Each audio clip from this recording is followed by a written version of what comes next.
Hello again, everybody, and welcome to Choices Finding Your Joy. Paula Vale here, and we are going to find some joy today, as well as inspiration and education. I am so happy to share with everyone Steve Hassenberg. He is a spiritual psychotherapist, an artist, writer, and a lifelong meditator.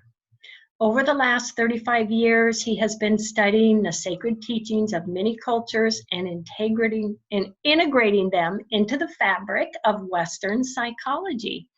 And as Steve does so much, as well as being an author, and he does webinars, he has podcasts, but we're going to talk about all that with Steve. First off, welcome, Steve.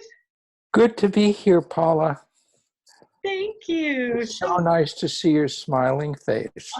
So happy. Yes, I'm sending hugs your way, Steve. Good. That's what I do. I'm a hugger. I love that. I'll take them. Oh, well, I would love, you have such an amazing background. I would love to have you share a bit about that with everyone, please. Of course. Where would you like me to start? Before birth or after birth? You choose. Well, we talked before the radio show a bit, and you wanted to know how my spiritual path began. And many nights when I was 10, 11, and 12, I would be up at night, and I'm sure this is true for a lot of the listeners. I would be up at night wondering where I would go if I died. Mm-hmm. I'd wonder where I came from, and I'd wonder why I was here. And that was so strong for me. If it wasn't nightly, it was weekly, and it just went on and on. And then when I was 12, I was at a YMCA camp in northern New Jersey. And it was twilight, and I was involved with a baseball game, and I was waiting my turn at bat. And as I waited, I flew out of my body, and I wound up in a tree in the right field, looking and observing the game. And I didn't have any fear. I should have had fear, but I had no fear. In fact, I had a state of was like an empty awareness, non-judgmental, non-thought-provoking, a kind of harmonious experience. And I wondered how it happened, but then I shot back into my body. And I was waiting. I thought I had gone mad, how boys think about it at 12. I must be going crazy. And then I shot out again into the other side of the field. And this time I was observing, I had the thought, which was absolutely unusual at that point, I am not just my body. I am also a spirit. And there are two of me. And that other part of me is absolutely peaceful. And I came back into my body. And in some way, that represented the extension of the journey that I was already on to find out my purpose here and who I was. So that's how it started. I love that. And, searching for our purpose. I have to share, I was a preemie baby, 2 pounds, less than 3 pounds. Not supposed to survive the night, but I did. And so for me, when I was a kid and my life was, I was meant to be here. Mm. What's my purpose? Mm-hmm. And I'm going to be grateful for that. That is so amazing, Steve. So after you had that experience of coming out of your body, have you had more of those in your lifetime? Yeah, so obviously after this experience, there's a part of adolescence where you try to forget it because you don't want to go to a mental institution. Boys get very frightened about these things. And I had started there are a few things that happened, but I started meditating with Maharishi Mahesh Yogi, and people know who that is from the Beatles because they studied with him for a while. And so I began the TM technique, and I wound up in Mallorca, Spain when I was 22. And I was meditating in my room, and all of a sudden I felt this vibration in my body. And the feeling was that I was becoming absorbed in my own being. And then I shot out the top of my head, and I was watching myself meditate from the ceiling. But then I shot through the ceiling into the cosmos. And I was going, I think, at light speed. I saw planets, I saw constellations, stars, and I was in a state of awe, thinking that I should be in fear, but it was all going so quickly I couldn't be afraid. And I wound up at a barrier. And the barrier, in a kind of an intrapsychic way, I knew what it was. It was the barrier between life and death. And I had to make a decision about whether I wanted to come back to Earth or continue on. And before I made the decision, I had turned around. I suppose my unconscious made it. And as I was coming back, and it was before the Hubble, you have to imagine that when I saw the Earth, it was this glowing, gorgeous, precious sphere. And had I had a body, I would have wept. But I didn't have eyes to cry, so I didn't cry. But I felt it all inside. And then I saw Spain coming on the map in terms of coming back to the country, and then the hotel, and I shot back into my body. And when I opened my eyes, I had never felt as fresh, as clear, as peaceful, as spiritual as I did in that moment. Oh. And I knew that this was the bridge between what I experienced at 12 and what I experienced then, because I knew then that I was an eternal being, and that that my being was part of the cosmos, and that I was here for a great purpose because I didn't decide to leave. Oh, I love that. I love that. And I would guess that really changed your perspectives, with being outside of what I call our physical vehicle, because really that's what it is. It's not our higher self. It's just the physical vehicle at this moment. Did that make a big change for you in how you viewed your lifetime? It made a huge change, Paul, because when you know with certainty, it's not as if you've arrived, because that experience diminishes over time. But you know with a certainty that's irrefutable that you are a spiritual being, and that spiritual being is waiting for you to come back home. And that the rest of my life was a movement.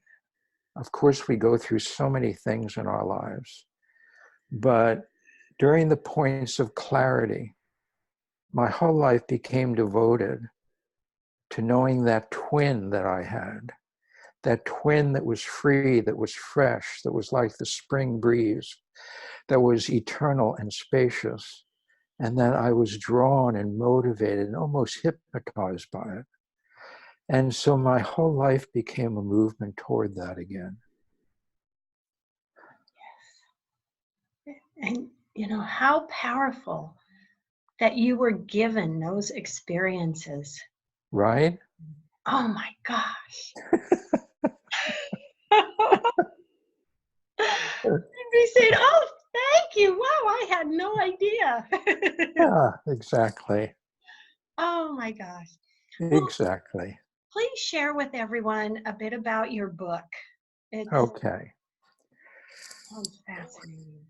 So I've had the great fortune of being with the shaman, which most people know his name, Don Miguel Ruiz. He wrote the Four Agreements, and he wrote the book on Power of Love and a few others. And I got to meet him before he was famous. I got to meet him when he was just walking around the street. And at the time, my sister-in-law was dating him. Oh my gosh. And one morning she said, you know, I'm dating a shaman. How about if we have breakfast together? So he came over for breakfast. And the odd thing about all that was that 4 months before I met him, I had a lucid dream. And in this lucid dream, I was in a small adobe room somewhere in Mexico with three strangers. And we were sitting by candlelight. And this gorgeous shaman came in the room. And he was dressed in buckskin, and he was from a different time and space. And he sat down in front of us. And he made the wind blow through the room, this great gust of wind, but the candles didn't blow out. And then he said, watch me. And he started shape-shifting, and there were two of him and then three of him. And I was so overwhelmed by this that I went up to him and I said, I want to know how you do this. And then he looked in my eyes with such a piercing stare. He took my hand and he said, this knowledge was as close to you as your beating heart. And I woke up. And so then I was in the car with Don Miguel going for breakfast in Malibu.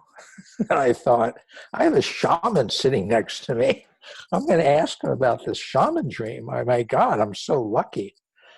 So I told him about the dream, and he kept asking me about more details regarding the shaman. And I kept saying who he is. And Don Miguel said, you know. And I kept saying, no, I don't. And I kept asking him. And finally, I kind of screamed at him and said, just tell me. And he said, it's you. And you have an appointment with power. We're going to Mexico next week. Oh my gosh.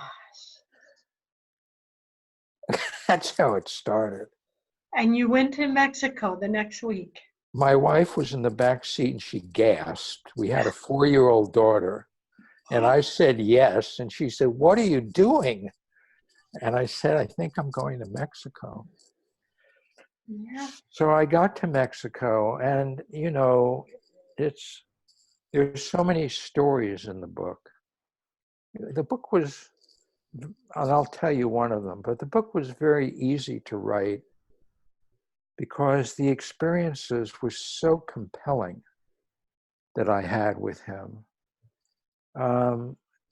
There was one thing that happened after another that was both a clarification and an extension of many of the experiences that we just talked about. So I'll give you one as a teaser for the book because it's probably the most dramatic one. And I'll tell you part of it because it would go on for a while. But we were standing at the front of the Palace of the Jaguar. Just so your listeners understand, Teotihuacan was the largest city in Mexico and in South America in the 6th century. It was the 6th largest city in the world. And it was populated by the Toltecs. And it was a very elaborate city. Just think of the Mayans, something like that. And so we were standing at the stairway that went down into the palace. And we walked down probably 2 flights of stairs. And we were in these dark hallways. And there was a room to my left. And Don Miguel put me in front of that room, which was pitch black. And he said, just stare into this room. And I stared into it for maybe 5 minutes. And I turned to him and I said, this is completely absurd. There's nothing in here. I'm going to go back upstairs. And he said, just keep looking. Within a minute, this light started spinning from somewhere deep inside this room. And it came toward me with an explosion. And it absolutely took me over. And my heart was filled with an onrushing flood of love that was so powerful that I fell on the floor weeping. And as I was on the floor, I realized that my hand was touching a foot. It was actually a sandal in this dark, cavernous room. And I was first frightened by it. But then as I looked up and saw the face, I realized that it was Jesus Christ. Oh. And he was putting his hand on my head as I was standing there weeping, and he took me to heaven. Oh, oh, isn't that beautiful? Oh my gosh. I know I have tears just telling you right now. Yeah, that I'm tearing up. That's so beautiful. I just personally love shamanism. I've loved my shamanism training and the journeys and going beyond death, but not, oh, to experience that. Oh my gosh. Isn't that just so amazing, Steve? There are no words. It goes beyond all words, but I try to put it in words in the book. Yes. And a lot of the story is about the experience right after that. Oh, And what was it like seeing Earth from heaven? yeah. And then being with Christ again later in the day. It was something else. Oh, I just can't even imagine how that made you feel. That is so beautiful. I know. Oh my goodness. And, and now you can share so much with so many people because of your experiences, Steve. Yeah, thank you, Paula. And I'm so grateful you do. Oh my gosh. Thank you. Yeah. And the interesting thing is that all of this was quite private. I was one of the people who brought Don Miguel out to the world in the beginning. And I set up conferences and I set up talks for him. And little by little, he got very famous. And I've been a very service-oriented person. And I wasn't thinking about bringing this information out. I was just doing my work and doing mindfulness workshops and relationship workshops. But then what happened is that about 5 years ago, 5.5, I got very, very ill. And I had something called Epstein-Barr virus, but I also had brain inflammation to the point that I was slurring my words. I couldn't think in the future. I couldn't intuit. I had a hard time walking. I had no energy. And I went through this period of losing everything. I lost our home, lost my practice, and I was just living on the proceeds we had from selling our dream home. And I thought every day I would get up, and I'm talking about this because I think it's important for people to know that illnesses have great meaning, and that illnesses are initiations. And that I was initiated. I wasn't initiated immediately, and it took many years. Every morning when I woke up, I would pray, is this gone yet? Is this gone? I can't live anymore. I just had no energy whatsoever. So the thing that, many things, there were many medicines that got me better, but I think that the deepest medicine was learning to be self-compassionate. And that I had always been compassionate to others, to a fault. And I thought, I really did, that I was compassionate and self-loving with myself. But I had realized one day during the middle of the illness, when I was at my gravest point, that even though everything that was taken from me, there was one thing that was left. And what was left was that I was capable of love.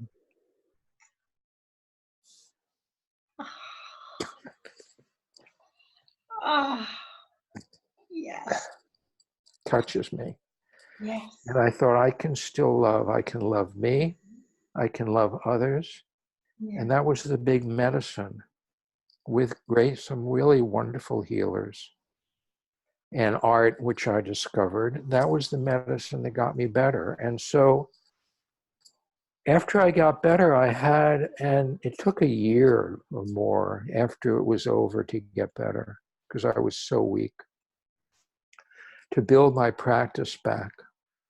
I had the strongest desire to go to a greater public and to talk about my experiences, which we're doing now, to help more people. Mm-hmm. So that's my mission now. Yes. Oh, Steve, please share with everyone your website, how they can learn more about you and your services. Okay. Sure, thank you. Oh. So my website is just like my name, Steve Hassenberg, HASENBERG.com. And on that website I have, and it's also on YouTube, I have a 17-part video series, which I did, called Secrets of the Universe, Walking the Conscious Path. So that's on there for everybody. It's free. That was one of my gifts to myself when I got better. And I have a spiritual psychotherapy practice in Santa Monica. I have a spiritual mentoring group that I do, and I have a lot of my radio and podcast shows online there if people want to listen. That is beautiful. With a few minutes left in the show, what last words do you want to share with everyone, Steve? Here's, I carry this around with me. I'm a ardent Sufi supporter. I love Rumi and I love Hafez, and I have a Rumi band. It's called the Rumi Project, and we play Rumi poetry and music. And so there's something that Rumi's teacher said to him that has been in my heart for probably 20 years. And I want to share it with everybody because I think it sums up my life and it sums up life in a perfect way. And his teacher was named Shams, which means the sun. So Shams said, a Sufi is thankful for all that is given, but a Sufi is also thankful for all that has been denied.